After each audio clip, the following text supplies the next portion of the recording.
अस्सलामुअलैकुम दोस्तों, welcome to MBN voice media. SS Rajamouli ने हिंदू मजहब को लेकर एक इवेंट के दौरान बयान दे दिया, जिसके बाद हंगामा खड़ा हो गया है। इस हंगामे के बाद राजा सिंह, बंडी संजय और कई बीजेपी के लीडर्स के अलावा कुछ हिंदू ऑर्गेनाइजेशंस भी एसएस राजामौली से माफी मांगने के लिए कह रहे हैं। इन्होंने क्या बयान दिया ये आगे वीडियो में बात करेंगे, लेकिन उससे पहले बात करते हैं कुछ और इंपॉर्टेंट अपडेट्स के बारे में। वीडियो शुरू करने से पहले आप सभी से रिक्वेस्ट है कि हमारे चैनल को सब्सक्राइब कर लीजिए। तो एसएस राजामौली को जेल में डालो, ये कहना है राजा सिंह का। इसका कहना है कि हिंदू लोगों ने बहुत दिनों से राजामौली को सपोर्ट किया, उसकी हर फिल्म को ब्लॉकबस्टर बनाया, लेकिन आज वही राजामौली हिंदी देवताओं पर कमेंट करके उनकी भावनाओं को ठेस पहुंचा रहा है। राजा सिंह ने अपील की है कि हिंदू भाइयों बहनों और कोई भी राजामौली की फिल्म मत देखो, क्योंकि जिस इंसान को हिंदू देवताओं पर यकीन नहीं है वो उन पर फिल्म बनाकर करोड़ों रुपए कमा रहा है, और ये बिल्कुल गलत है। वैसे तो हॉलीवुड वाले भी रामायण पर फिल्म बनाते बोले और महाभारत पर फिल्म बनाते बोले, ऑलरेडी काम भी चल रहा, तो फिर उनके खिलाफ कोई को बयानबाजी नहीं हो रही। दरअसल एसएस राजामौली के बयान पर काफी लोगों को जबरदस्त मिर्ची लगी, क्योंकि खुद ये लोग, राजा सिंह भी उसके अंदर इंक्लूड है, इन्हें भी प्रमोशन करा था एसएस राजामौली के काफी फिल्मों का।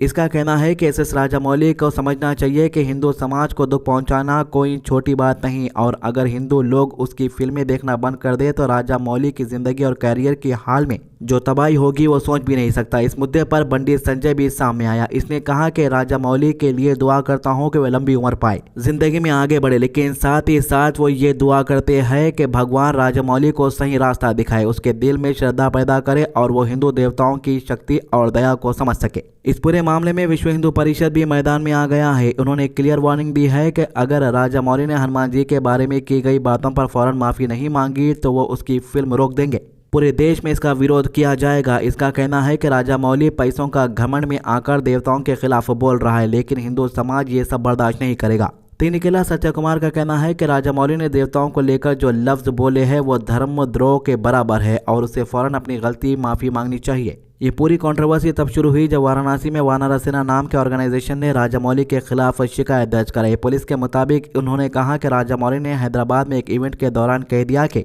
मैं हनुमान जी पर यकीन नहीं करता, और ये बात हिंदू भावनाओं को ठेस पहुंचाती है। अभी पुलिस ने केस रजिस्टर नहीं किया है, लेकिन इस शिकायत की जांच चल रही है। ये इवेंट रामोजी फिल्म सिटी में हुआ था, जहां हजारों लोग मौजूद थे और महेश बाबू के अपकमिंग फिल्म वाराणसी के टीजर भी लॉन्च हुआ था। यहां पर राजामौली ने टेक्निकल इशू की वजह से ये स्टेटमेंट दिया और तब उसी बात पर पूरा देश में हंगामा मच गया।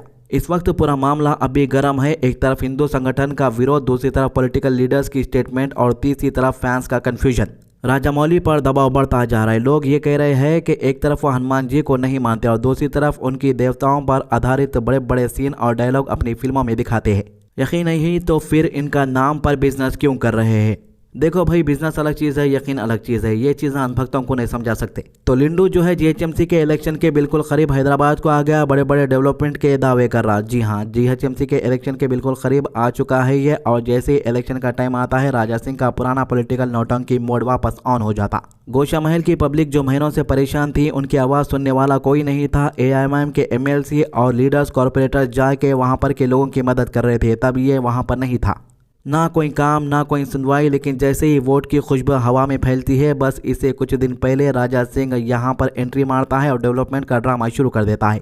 आजकल ये जामबाग डिवीजन में CC road, BT road, sewerage lens के इनॉग्रेशन पर इनॉग्रेशन कर रहा है। हजारी भवन के सामने रोड हो, हिंदी नगर के पीछे गटर का कम होना हो, या स्वाति धाबे लेन में सीवरेज का इशू हो, सारे का सारा काम ये एक ही वक्त में याद आया है। महीनों तक जब लोग रोटेशन में कंप्लेंट लेके गए थे, कोई सुनने वाला नहीं था, पर लगता है कि सारे परेशानियां कुछ दिनों में ये ठीक कर देगा, क्योंकि इलेक्शन जो आ गया है करीब। ये सब काम पिछले इलाकों की परमानेंट प्रॉब्लम थी, जिसे आज नहीं सालों पहले सॉल्व करना चाहिए, लेकिन जब तक कुर्सी और वोट का फायदा नजर नहीं आता तब तक इनको पब्लिक की तकलीफ दिखती ही नहीं। और जब इलेक्शन का टाइम आया तो करोड़ों का काम इन्हें सिर्फ 98 लाख के अंदर कंप्लीट कर दिया। इसका कहना है ये असली बात यह है कि यह सारा काम एक बड़े पॉलिटिकल स्टंट के अलावा कुछ नहीं है, क्योंकि अगर असली में जिम्मेदारी होती तो हेड स्पीच देने से ज्यादा वक्त अपने एरिया की पब्लिक पर लगा जाता। इसके खिलाफ कई कंप्लेंट होने के बाद, कई एफआईआर होने के बाद, कई बड़े बड़े लीडर जाके पुलिस से मिलने के बाद, उलामा तक जाकर बड़े बड़े लोगों से मिलने के बावजूद भी ये खुलेआम घूम रहा है।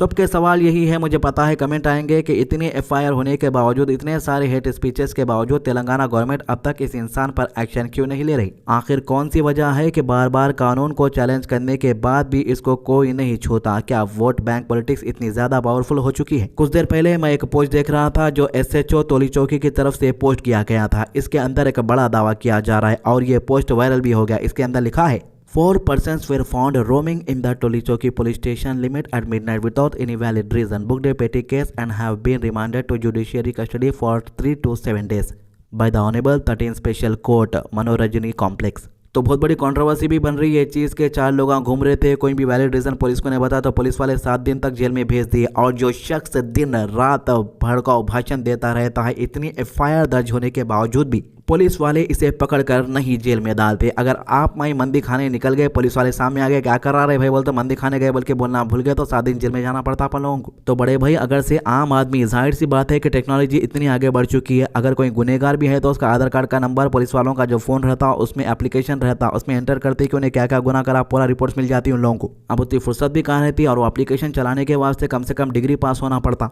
ज़रा सोचो भाई, बेकसूर लोग 7-7 दिन जाके जेल में बैठ के बाहर निकल रहे, खाली एक रीज़न नहीं बोलने की वजह से। अब इससे बुरा क्या हो सकता है, ज़रा सोचिए। तो ये थी इन मामलों की अभी तक की अपडेट। हमारे चैनल को सब्सक्राइब कीजिए, वीडियोस को ज़्यादा से ज़्यादा शेयर कीजिए। अल्लाह हाफिज़।